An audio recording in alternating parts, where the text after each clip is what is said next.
2, 1. Welcome in intersection of lines in 3 dimensions. When you studied the intersection of lines, which is probably going to date you back all the way to maybe grade 9 or grade 10, I will make the assumption that you obviously are familiar with the intersection of lines or working out linear systems, so systems of equations in 2 dimensions. I can put up a link, if you ever need a refresher with regards to that content from grade 9, 10. Now, in this video, I want to be able to extend the concept of intersection of lines into 3 dimensions. So in 2D, you should remember that you have basically 3 possibilities. You have either the first possibility, so the one that you see there on the left, and that is 2 lines are intersecting at a point. And so that particular point we can certainly find by solving the systems of line equations. Now, the other one, which is 2 parallel lines, so those are just 2 lines that actually never intersect. So that can certainly happen. And then the third one is that you have 2 lines, and those lines are actually right on top of each other or coincident. So those are the really 3 possibilities in 2 dimensions. There is one extra possibility actually that happens in 3 dimensions, so I'll mention it shortly. Now, in 2 dimensions, now that you've studied and kind of went through various ways of representing lines in 2 dimensions, my favorite one of all is for sure y is equal to mx plus b, so the slope and y-intercept form, because I can tell pretty much everything that I need to know about the line. And if I want to talk about intersection of lines, then it's easy for me to see, okay, so, are the slopes the same? Are the y-intercepts the same? Then that would be 2 lines lying right on top of each other. Okay, if the slope is the same, but the y-intercept is different, then they're just 2 parallel lines. Of course, unless it's, vertical lines or horizontal lines that you're going to be running into, which can certainly happen as well. Now, that particular form, I guess the second best form for us is going to be the standard form, which is the ax plus by plus c is equal to 0, which we can then set up, and use either the elimination method, the isolation method, whichever method you prefer to actually solve and see, if 2 lines are intersecting at a point or they're parallel or just they're the same line. Now, with the introduction of vectors, as you have studied those, now you have taken on 2 new kind of ways of being able to represent lines, and that is either the vector form, right? So it can be this one right there, or it can be the actual parametric form. So the parametric form is represented where each component, the x component and the y component, well, at least in 2 dimensions, is separated, and then they have a parameter, t, so, or whatever parameter you want to be able to use. Now, those 2 vector and parametric forms, I can put up a link up above there just to refresh you in terms of utilizing vectors. I personally don't really like using these 2 forms in 2D. If I can, I'll just stick to y is equal to mx plus b. But because you're in school, you might get thrown into this. And it certainly does help, because the first 2, so these 2 right here, so this one and this one, in terms of lines, it doesn't extend actually beyond 2D. So we can't really even use this one and this one in 3 dimensions. So we are going to be stuck with using either this one, or some variation of it.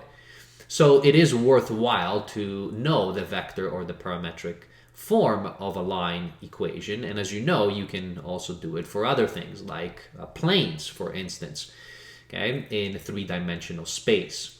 So I'm not going to be here talking about 2 dimensions because the assumption is that you are familiar with it.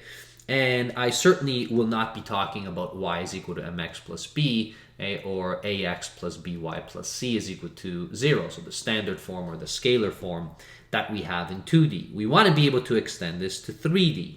So now the question arises, so what else can happen in 3 dimensions? Well, if you take on 3 dimensions, you can certainly still have the 3 choices. So meaning two lines can intersect at a point, right? So that can certainly happen. 2 lines can be parallel to each other, so that can certainly happen in 3D. 2 lines can be actually just right on top of each other, so that's the third one.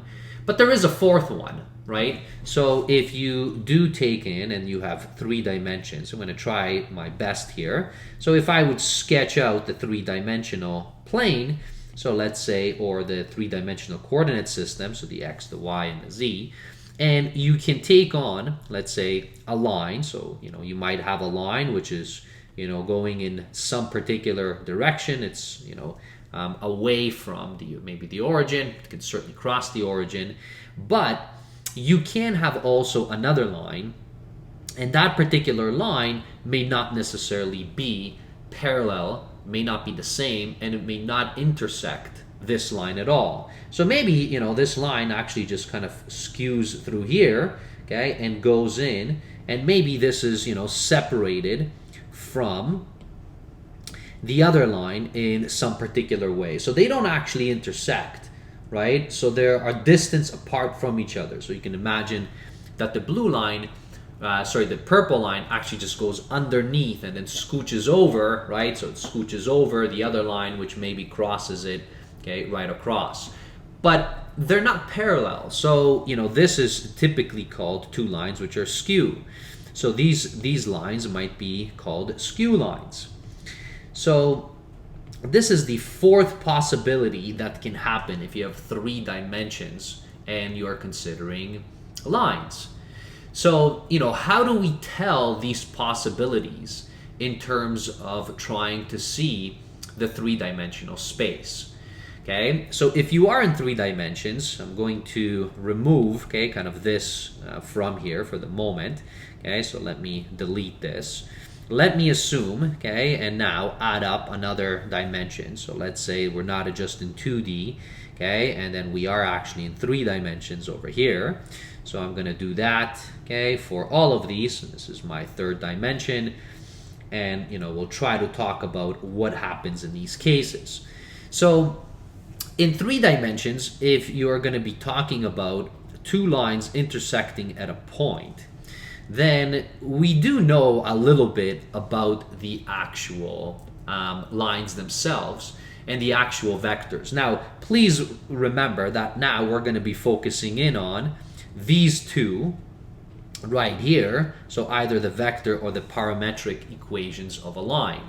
And so within here, so this m, okay, that you see within there, that is the vector which is parallel to the line. Now we have 2 lines, so maybe I'll call them, represent them as line 1 and line 2, and then maybe the parallel vector to the line, so maybe instead of just having m, I'll call it m1, okay, vector for the first line, and m2 for the second vector. So what would happen in here is that if they do intersect, then clearly the 2 vectors that are parallel to the line, they're not going to be the same. So what we will have is that the m1 vector, so the parallel line to the first vector, is definitely not going to be parallel to the m2 line vector. So they can't be parallel at all. So that definitely is true. Now, in our second case, of course, if you have 2 lines that are indeed parallel, then these vectors must be parallel for these particular lines, right? Because they're just going in the same direction. Now, being parallel, this is unlike, you're looking at the slope itself, because the slope is typically given in terms of its lowest terms, right? If you have it in fractional form, then in parametric equations or in the vector form of equations, these particular vectors, this m1 and m2, even if they're parallel, this doesn't mean that they're equal to each other, right? They're not necessarily the same vector. They just simply mean that they're collinear. So, we will have that m1 is actually going to be equal to some, okay, and this is going to be your k, your constant k, some scalar multiplied Okay, so a scalar multiplication of the other vector. That's what it would mean to be parallel, right? So they're going to be parallel in some way, so they're actually collinear for us. Now, in this case, okay, in this third case that we have, if the two lines are on top of each other, then clearly these must be parallel vectors, okay, in order for that to happen. So if they're not parallel to each other, you either will have this occurring, that they're going to be meeting at a point, or you're going to have this occurring, that they're actually skew lines. So within here, so my two vectors which are going to be representing or being parallel to these lines, these two are not going to be parallel. So that's going to be one way that we can kind of very quickly see what are we dealing with. But unlike in 2D, if they were not parallel, then we right away knew that they're going to be intersecting at one point. Now we have another option. This particular option means that these two lines just never really meet, and they're not parallel. They just go under each other, or one above the other, okay, or some variation of that. So that's what's going to happen. So when they're passing each other by, right, so the closest point in between them that you'll have, okay, it's not going to be intersecting at all. So, how do we tell these things? Because now we are going to be dealing with these two forms in 3 dimensions. We don't have y is equal to mx plus b form, and we don't use the standard form or the scalar form, because the scalar form in 3D actually represents a plane. So with these two representations, let's take a look at an example of how we can actually tell what is happening. Is it a point intersection? Is it not? Right? So what is it? So here we're going to start off with one example, and this example is actually in 2 dimensions, and I purposely have put it into, in this case, the vector form of the 2 lines. So I have 2 lines, line 1 and line 2, and notice that I have written out, so this particular example, so I have a starting point of 0, 1, plus, some parameter, which is t for the first line, and then I used s as the parameter for the second line. And these, so t is an element of the real number line, and so is s.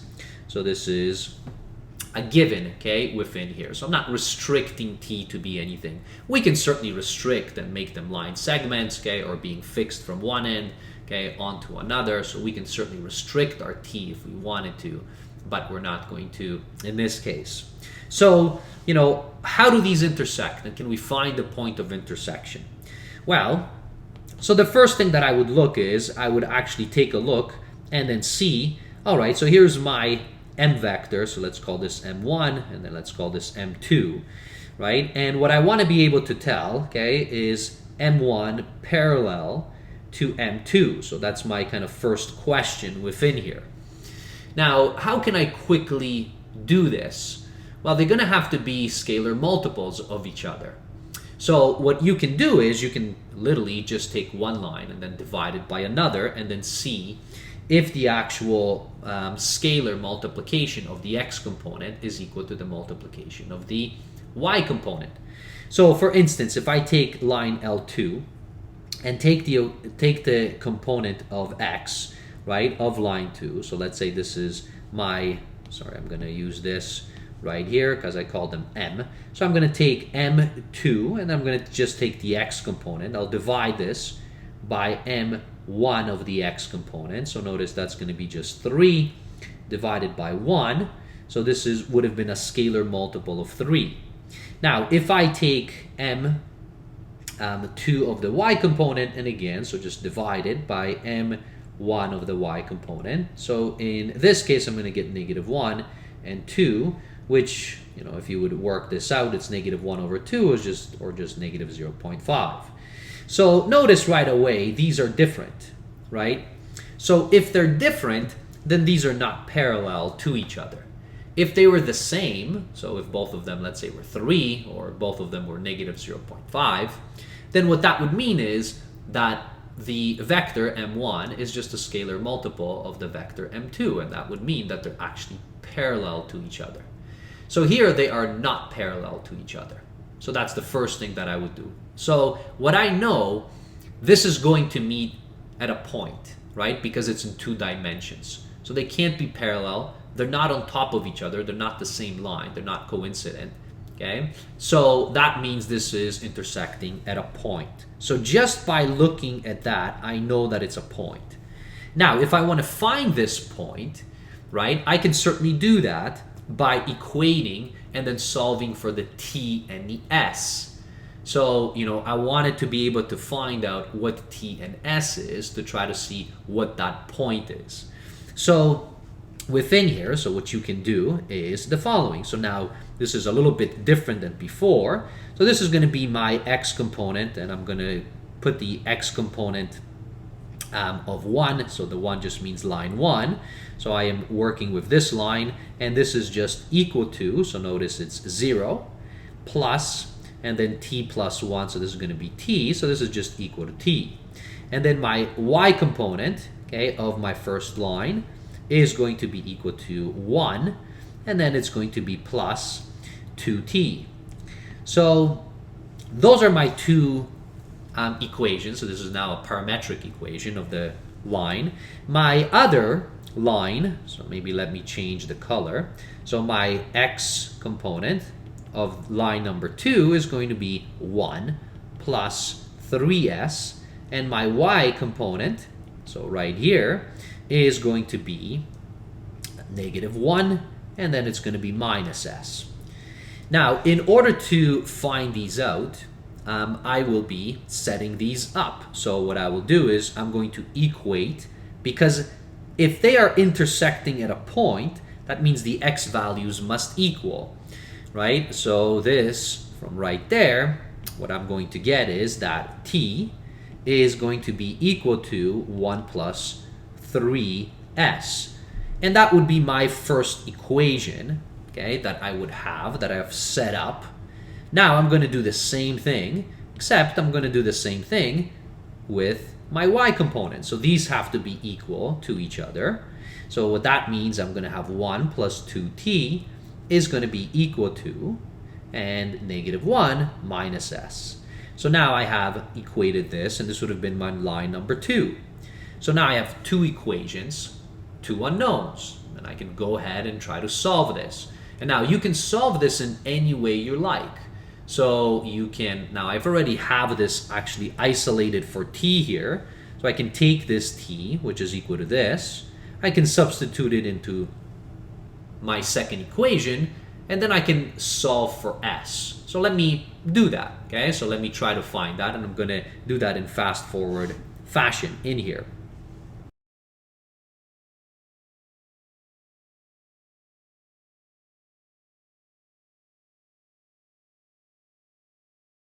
Okay, so there you have it. So I've just solved for s. I didn't have to actually solve for both, but I substituted it back in, and I found what t is.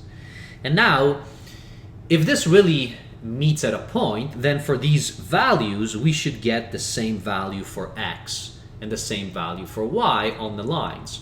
So let's just check this. So I'm going to now take this. So for example, I can take the s itself or the t itself. So I'm going to do it kind of on the side here. So let me work it out over here, and let's call this line 1. And now I'm going to take this for t. So what am I going to get? Well, my x value, so my x1 value, so notice it's just t, so it's going to be -5/7, so that's pretty easy. And then my y value for that first line would have been 1, and this is going to be plus 2, so -5/7 right there. So I guess this is going to be what, 1 minus, and I guess this is 10/7 right there, which is going to be equal to, I guess it's a negative value, so 7/7 minus 10, so -3/7. All right, so there you have it. So that is the point of intersection if I substitute t is equal to -5/7. And now you can just check this, and you can do the same thing right there with line number 2 by substituting this value. So if I would do that, then what I'm going to get for my x is going to be 1 plus 3 is going to be negative 4 over 7. And this is equal to 1 minus, I guess is going to be 12 over 7 right there. And that's 1, so again, so 7 minus the 12, I guess that's going to be negative 5 over 7. So now let me just check. So notice, so I get negative 5 over 7 for this value, and indeed, that's exactly what I got over here. So that checks out for us.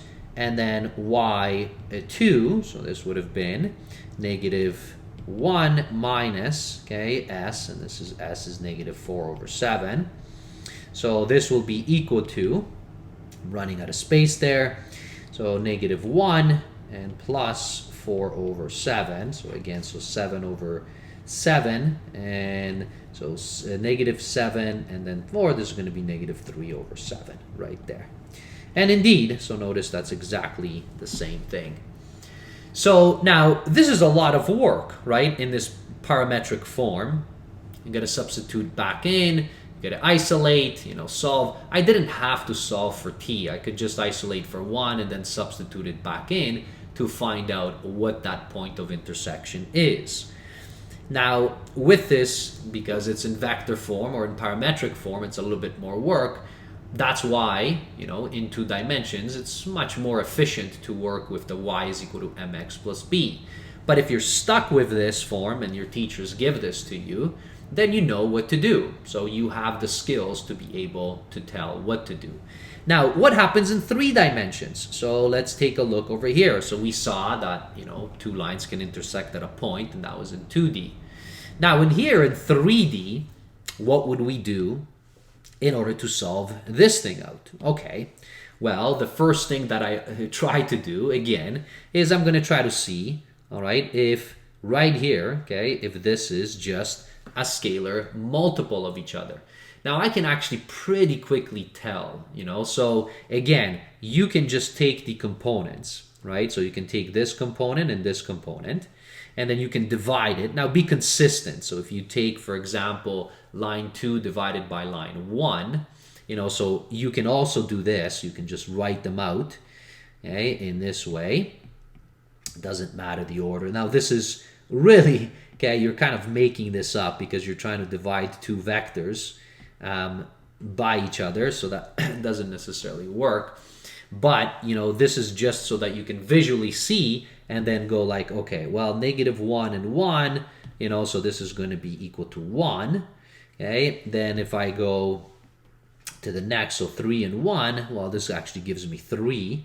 And right away you can see, well, these ones are not the same. So I don't even have to do the last one, although the last one is clearly 0. So these are not the same. So what does that tell me about these 2 lines? That means that these 2 lines are definitely not parallel. So that removes the possibility, okay, of them being either parallel or being on top of each other. So that's gone, right? So it's either going to be meeting at a point, which we're going to have to do this chaos, what we did over here, except now in 3 dimensions. Or we're going to have these skew lines, where basically the lines just don't intersect at all. So let's take a look and see what we would do here. Well, we're going to be approaching this the same way. So within here, so is it either meeting at a point, or, okay, are these lines actually skew? So that's what we want to be able to find out. And unfortunately, yes, we got to go through the painful work. So we're going to have x1. So I'm going to take line 1 over here. So notice that this is going to be just t. My y1, my equation is going to be 1 plus t. Now I also have a z component or z component, and that's going to be negative 1 plus t over here. And now my other, okay, component is going to be coming out from line 2. So I'm going to have x2. Now in x2, this is going to be 2 minus s. It's going to be y2. It's going to be 0. And this is just 3s. And then my last one right here, so it's going to be z2. That's going to be 1. And then notice that it's plus s, and then notice that s is multiplied by 0. So this is just going to be always 1.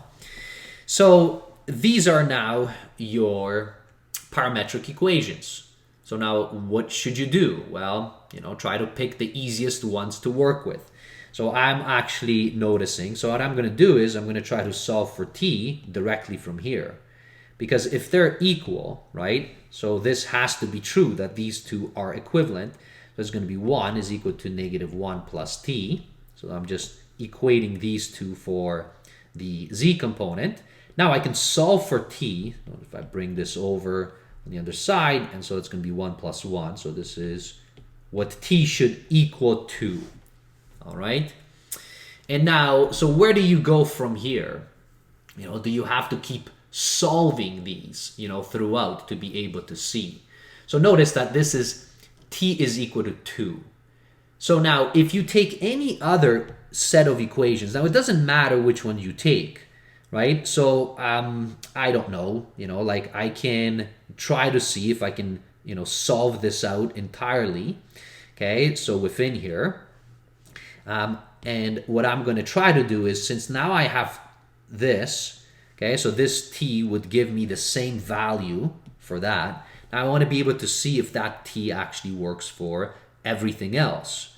So I don't have to solve for the s and the t any further. I could to try to see if they're all going to give me the same thing, but I don't necessarily have to. Once you solve for one of them, I am going to do this. I'm going to now take this t, I'm going to substitute it into here. I'm going to see what it gives me.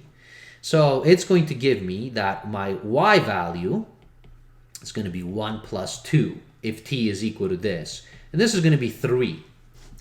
Now, if these intersect at one point, then I should also get, okay, to try to see, what value I might get for this right here. So notice this is for 3. So what I'm going to do is I'm going to do this. Well, this is supposedly 3. Now I want to see what s is going to give me.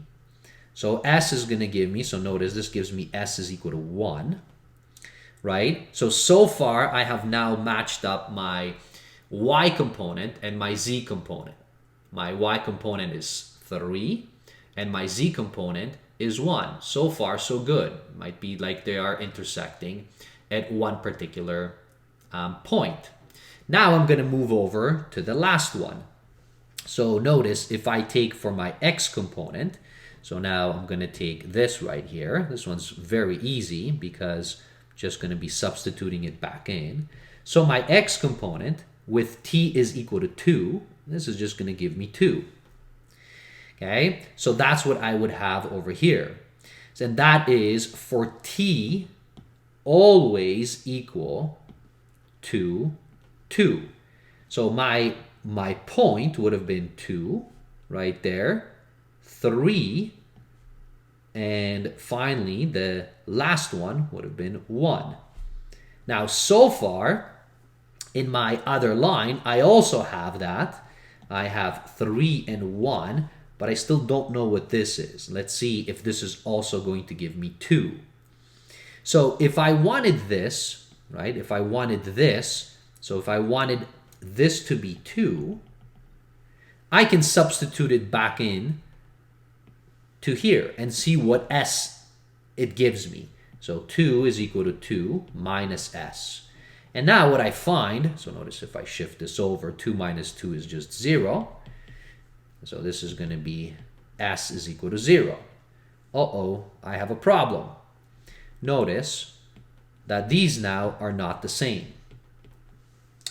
So in order for me to have a 2 over here, I would need s to be equal to 0. But this is a contradiction with this, because now I need s to be simultaneously 0 and to be simultaneously 1. So what does that tell me?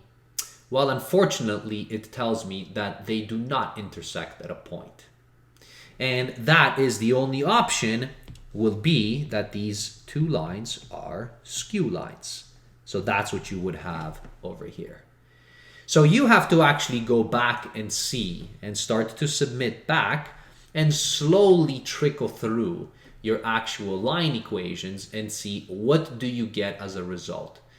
If you get a t-value and it provides you the exact same results for the s value that you found, so that has to be a unique s for all components and a unique t for all components. But if the t or the s is not unique for all components, then you're dealing with two lines that are just bypassing each other somewhere. So that's another example that you have. All right, here is a last example that you would have in here, because now we've seen a point, we've seen a skew. So let's take a look, and you can probably deduce. Okay, so I've kind of set this up, and again, I'm going to look at these two, and I'm going to see. All right, so I'll take, again, it doesn't matter which one you put on top. So I'm going to divide these by each other, the components, that is, right? So I'm dividing the components of these. So let's take a look and see what that gives me. So my first components, so -1 and this, so that's going to be a negative, and the 1 divided by that, so this is going to be giving me -2.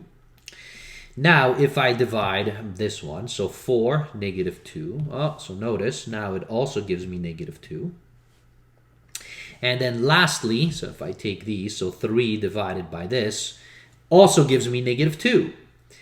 So these are all equal to each other now. So what does that tell me?